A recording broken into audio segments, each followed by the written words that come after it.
What's up everybody? I'm Sproatoonz and today I'm having a look at life on our planet. Released on Netflix last month on October the 25th, Life on Our Planet is a documentary series that showcases the lives of extinct animals across different time periods, from as recent as the last ice age, to as far back as the Precambrian. It's kinda like BBC's Walking With trilogy all rolled up into one series. If you watch my review of Paleontology, then you know I'm a bit of a prehistoric fanatic, so this was something I absolutely had to watch as soon as I saw the teaser trailer. Is it any good? Well, let's find out, shall we? Let's kick this review off with what I love about the series. For one, I think the production value of the series is actually really solid. For one, it has Steven Spielberg, the man who brought Jurassic Park to life, serving as the executive producer. And on top of that, you have Morgan Freeman as the narrator for the series. I think one thing a lot of people complain about when it comes to celebrities narrating documentary series is they either overdo it or they try to turn it into a performance. Whereas I don't get that from Morgan Freeman here. He just delivers his lines in a very natural, organic way. Just what you expect to hear from a documentary narration. And it suits the series just fine. Also, these audio bloopers are f***ing hilarious. At 8 meters long, graced with a look of permanent surprise, this is...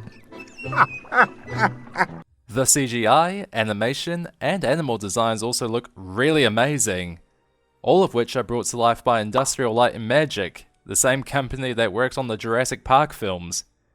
And I gotta say, in this series I think they've really outdone themselves for bringing extinct animals to life.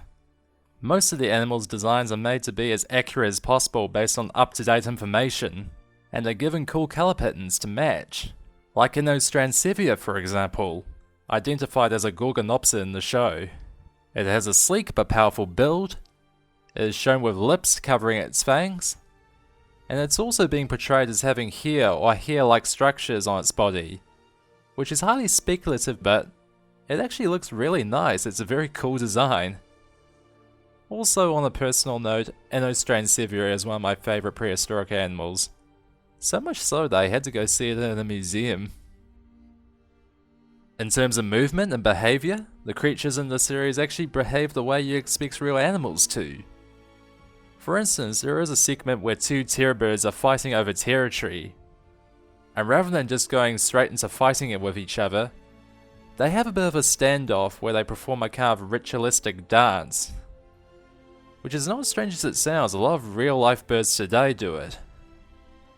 It's just little things like that that make them feel like they actually were real animals and not just movie monsters. Even creatures like Arthroplura are given that treatment despite the fact that they're a huge ass millipede.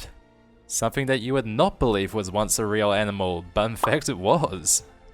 One thing the show frequently does is it cuts between showing us prehistoric life to showing us live action footage of animals today. This is normally done to show things such as animal traits, adaptations, and behavioural patterns which help them survive in their environments, but also to show parallels between the past and the present.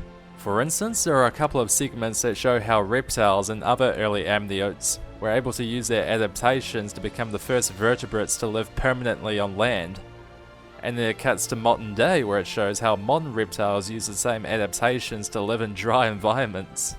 It doesn't disrupt the flow of the series, and it's a nice way of putting things into perspective. So, is there anything I don't like about the series to talk about? Well, for one, the show can be a bit misleading in terms of audiences going in thinking they're going to spend most if not all of their time in the prehistoric setting. In fact, many of the animated segments only make up a small portion of the total episode's runtime, with most of each episode set within the present showing real life animals.